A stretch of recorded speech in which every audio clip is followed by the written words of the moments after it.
Qu'est-ce que la communication intuitive?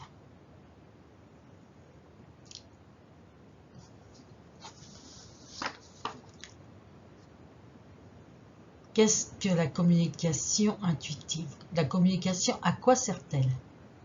Est-ce que c'est utile? Avoir un animal chez nous est-il un hasard? Et pourquoi et comment on choisit notre animal?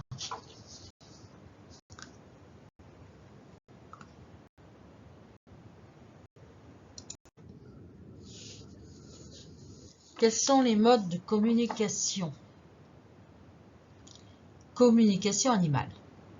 Comme vous voyez sur le dessin, télépathie, âme à âme, esprit à esprit, transmission de pensée et intuitif. La conscience. Définition. Nos animaux ont une conscience. La conscience est la connaissance intuitive que chacun a de son existence et de celle du monde extérieur. Ayant une conscience, ils ont donc des droits que nous devrions prendre en considération et respecter. Les animaux détectent le subtil, ils ressentent exemple des catastrophes, ils détectent les maladies, ils anticipent le retour des maîtres, ils ressentent les états d'âme de leurs maîtres, ils se déplacent en suivant le champ de magnétique terrestre comme les oiseaux migrateurs, ils détectent les phénomènes surnaturels, exemple défunts et les entités, ils communiquent entre eux, se transmettent des techniques et s'organisent face à des prédateurs. La plupart des animaux ont développé leur intuition, leur ressenti, leur flair, leur télépathie. Les humains possèdent également ces mêmes capacités, mais leur conditionnement bloque généralement leur développement. Comment communiquer facilement d'âme à âme avec les animaux? La communication d'âme à âme, aussi appelée intuitive ou télépathique, nous permet de mieux comprendre nos animaux pour mieux interagir avec eux, souvent sans que l'on s'en rende compte.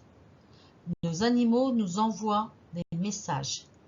Il suffit la plupart du temps de les entendre et d'en tenir compte pour avoir une relation encore plus riche et plus profonde avec eux. Votre rencontre avec votre animal est-elle le fruit du hasard? Tout le monde a déjà entendu l'adage, dit-on, tel maître, tel animal. Nos animaux nous ressemblent, ils nous connaissent mieux que nous-mêmes, partagent nos émotions, savent ce que nous ressentons, sentent quand nous n'allons pas bien ou quand nous sommes malades physiquement. Ils passent leur journée à nous observer, connaissent nos moindres habitudes, épient tous nos gestes, nos faits et gestes. Notre animal est une éponge à émotions. Il est notre miroir. On connaît tous des histoires de chiens ou de chats qui développent les mêmes problèmes de santé que leurs compagnons humains. Nous vivons de manière très proche, parfois fusionnelle. Donc cela peut se concevoir car l'animal passe ses journées à nous analyser et probablement à nous modéliser. Mais plus étonnant, les rencontres entre eux et nous semblent déjà écrites lorsqu'on prend la peine de creuser l'histoire de notre rencontre avec un autre animal. La rencontre est le premier moment important de cette relation. On croit qu'on choisit un animal, mais c'est souvent lui qui nous choisit. Il n'y a pas de hasard. On est guidé vers l'être qui va partager notre vie et nous apporter tant d'amour. Il va ainsi combler nos manques, souvent nous soulager de nos maux et nous soigner, parfois nous guérir. On choisit la boule de poil qui résonne en nous, qui parle à notre âme. Souvent, c'est une évidence, comme un amour.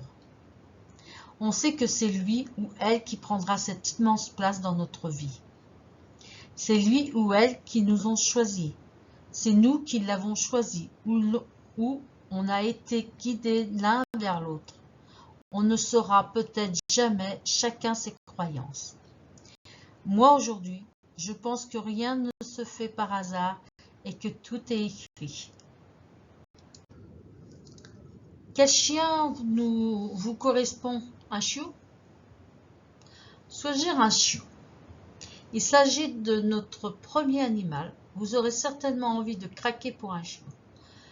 Avant tout, il est important de penser au temps que vous aurez à lui consacrer et à votre tolérance vis-à-vis des bêtises qu'il ne manquera pas de faire.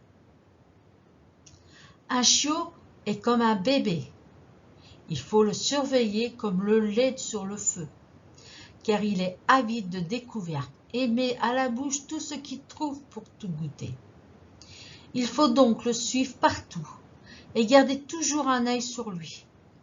Bien sûr, il fera aussi ses besoins un peu partout au début, car l'apprentissage de la propreté que sa mère lui a enseigné est très différent du nôtre.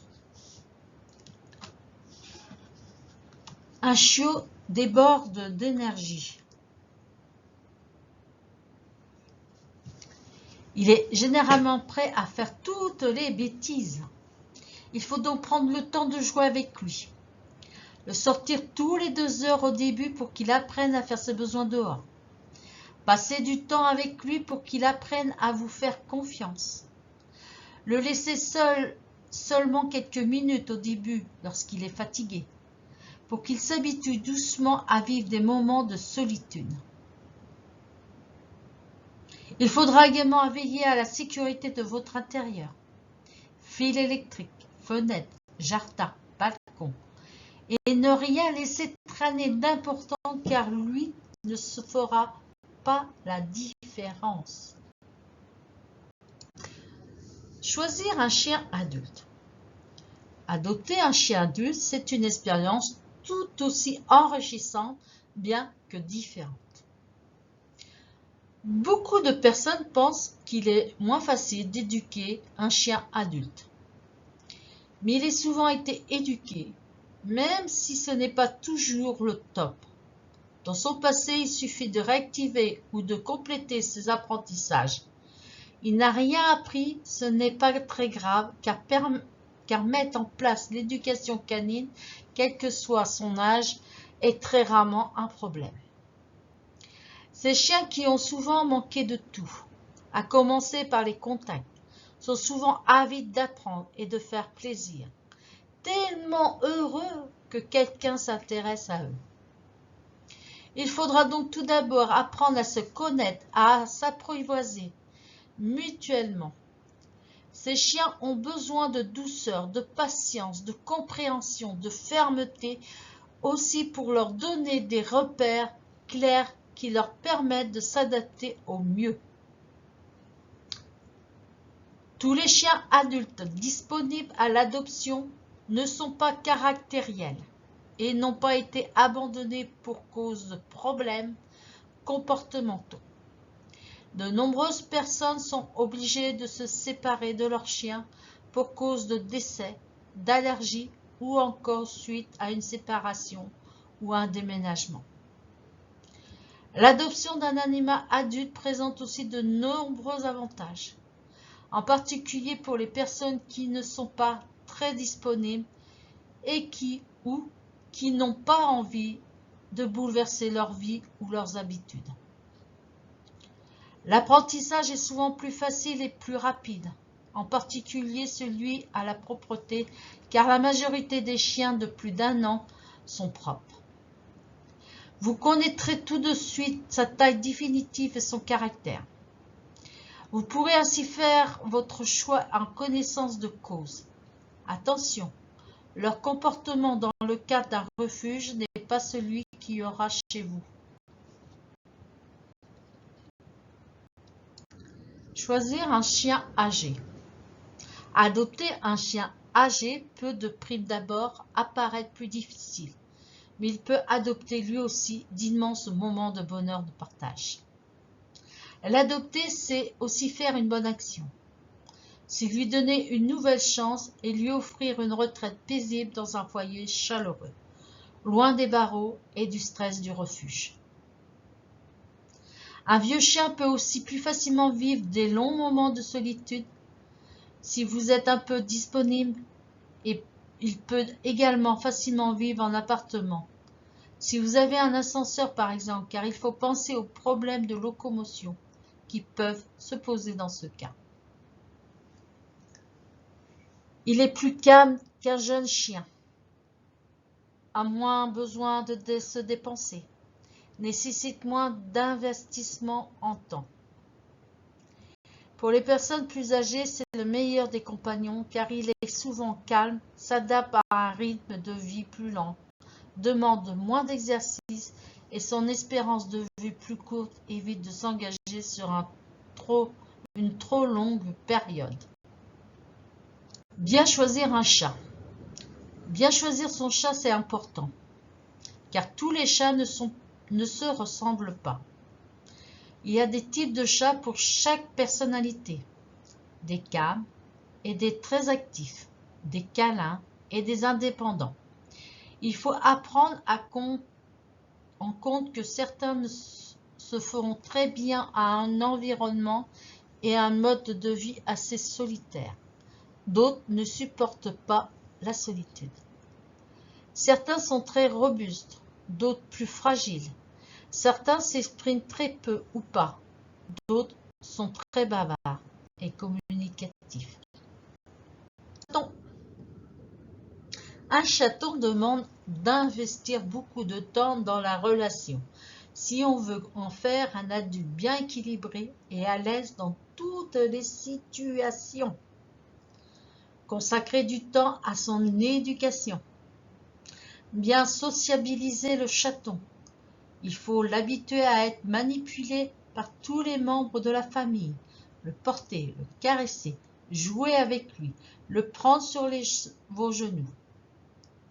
Faire découvrir dès que possible, en fonction de sa capacité à s'adapter, le plus de choses possible pour qu'il banalise les situations et les intègre dans son environnement. Il deviendra ainsi confiant et à l'aise partout. Il faut profiter de sa curiosité naturelle pour enrichir son environnement.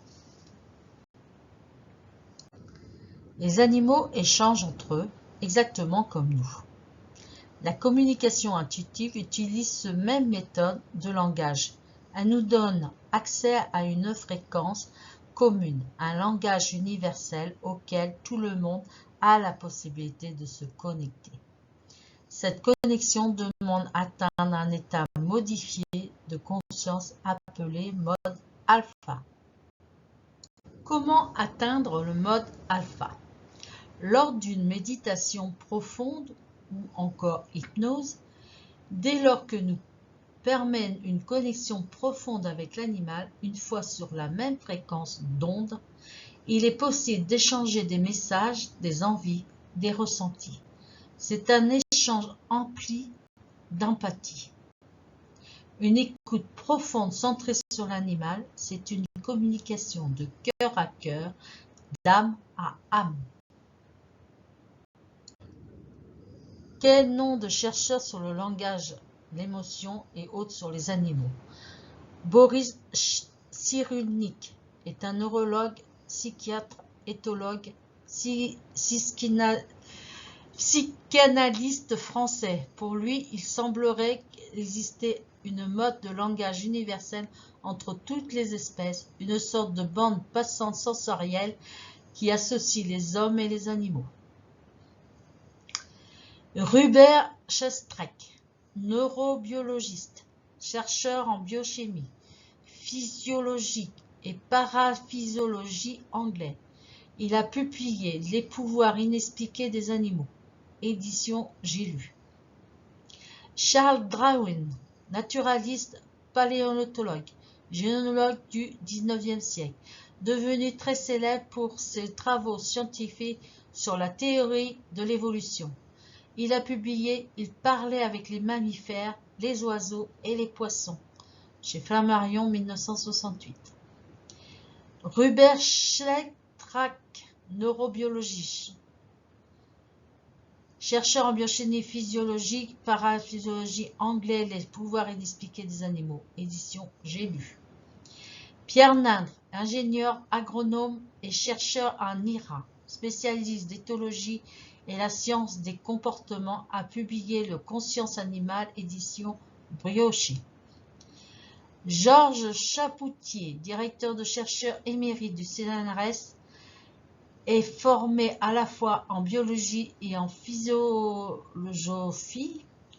Il s'intéresse à la question animale, le plus particulièrement à la souffrance. La science reconnaît pour le moment une certitude que deux groupes d'animaux ont des émotions.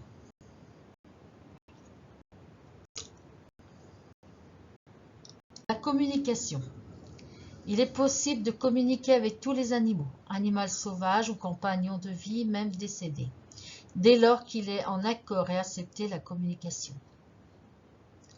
Pour ce faire, cette écoute requiert plusieurs facultés, une grande conscience de soi, être profondément ancré à la terre, une large ouverture d'esprit, de baisser ses barrières et de se libérer de ses croyances limitantes, avoir une grande disponibilité de cœur et disposer du temps nécessaire afin que l'animal puisse se confier en toute confiance, enfin pour moi la plus importante, de lâcher prise. Cette période permet de traduire les pensées, les désirs, les mots de nos animaux. Elle nous apporte de la compréhension sur un comportement, une pathologie, une problématique rencontrée. Elle nous donne l'occasion d'aider notre animal en le libérant de ses tensions, de ses douleurs, de ses blocages. Elle leur offre l'opportunité de pouvoir s'exprimer librement et de nous donner leur avis. Les animaux sont bel et bien des êtres sensibles et conscients qu'il est temps de considérer non plus comme inférieurs mais comme un citoyen de la Terre. De Mathieu Ricard, moine bouddhiste, photographe, auteur. La communication intuitive animale est un travail collectif. Elle demande à plusieurs individus d'intervenir, l'animal qui va se confier. La personne communicante qui va recueillir les informations puis les transmettre à l'humain, puis le compagnon de vie de l'animal, vous êtes pleinement acteur dans la suite de la communication animale. Une fois la transmission des informations faite de travail connu, et il vous appartient de le poursuivre. Cette communication n'a aucune limite de temps. Le langage humain parlé est de distance. Ce qui est un gros avantage, cela évite de déplacer les animaux, pas de stress, de matériel à trouver. Et également en fonction des individus. En effet, comme chez les humains, certains vont être accueillants, chaleureux, bavards, quant à d'autres plus distants ou réservés. Eux ont envie de temps, de faire connaissance, d'installer une relation de confiance avant de pouvoir se livrer. Si ce n'est pas le moment, c'est ok. On discute un peu plus tard. Respecter leur envie est primordial pour moi. Apprécieriez-vous qu'un inconnu passe le seuil de votre maison et vous pose des questions sur votre vie personnelle? Il en va de même pour les animaux. La communication intuitive animale n'est pas une science exacte. De fait, des erreurs d'interprétation et de compréhension peuvent être possibles. Nos animaux communiquent avec nous comment? Langage physique, tel que les aboiements ou les miaulements par exemple.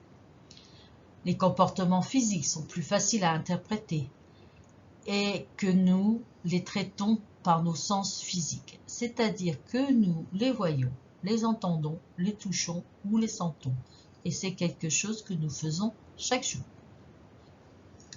Les animaux communiquent également avec leur sixième sens. La communication télépathique est beaucoup plus subtile et à ce moment-là, nous n'utilisons pas du tout nos sens physiques pour traiter cette information, mais plutôt notre sixième sens, ce à quoi la plupart des gens ne sont pas habitués. La télépathie, une forme de perception extrasensorielle, c'est la communication directe entre deux êtres vivants et un niveau hors de la communication écrite, verbale ou l'utilisation des cinq sens. Pour ce faire, il faut qu'il y ait un émetteur d'un côté et un récepteur de l'autre, tout comme pour le téléphone. La communication télépathique implique la transmission directe des sentiments, d'intentions, de pensées, d'images mentales, d'émotions, d'impressions, de sensations, d'un être à l'autre. Comme les humains, certains animaux sont plus sociables que d'autres et donc plus disposés à communiquer. L'ouverture d'un animal à communiquer dépendra beaucoup de la personnalité ainsi que du type de vie qu'il a mené. La communication avec les jeunes animaux peut être difficile parfois. On peut vraiment comparer ça à une conversation avec un petit enfant. Ils peuvent facilement se distraire ou s'ennuyer. Il est donc préférable d'avoir des conversations courtes avec eux. Certains animaux sont également plus spirituels que d'autres, tout comme des humains. Ils préfèrent alors discuter de sujets d'une nature plus profonde. Ils nous diront peut-être pourquoi s'ils sont ici et comment ils aident leurs humains. Ils pourront aussi partager avec nous une sagesse divine sur la façon dont nous pourrions mieux vivre notre vie en harmonie. Les animaux ont aussi une conscience de notre conscient et notre subconscient bien supérieur à nous. Ils savent automatiquement des choses sur nous, même des choses que nous ignorons. En se connectant à nous par télépathie, ça leur permet d'accéder aux informations et aux expériences dont nous avons connaissance et ainsi orienter la communication en fonction de qui nous sommes. Si vous êtes vous-même une personne hautement spirituelle, vous aurez tendance à consacrer que les animaux se réjouiront d'en discuter avec vous. Une personne plus terre à terre, les animaux auront tendance à partager avec vous les activités qu'ils aiment et les détails sur leur vie quotidienne. Bref, les animaux s'adaptent totalement à qui nous sommes. Enfin, merci de votre écoute. Laissez un commentaire instructif pour me permettre de m'améliorer. Pour tout autre renseignement pour vous, vous pouvez me joindre sur mon mail belendu86@com ou au 06 06 66 93 86. Merci à vous tous. Merci à ceux qui m'ont permis de construire cette vidéo avec l'aide de leur écriture que j'ai cherché et trouvé très intéressant, et aux livres que j'ai achetés pour m'instruire et de pouvoir retranscrire.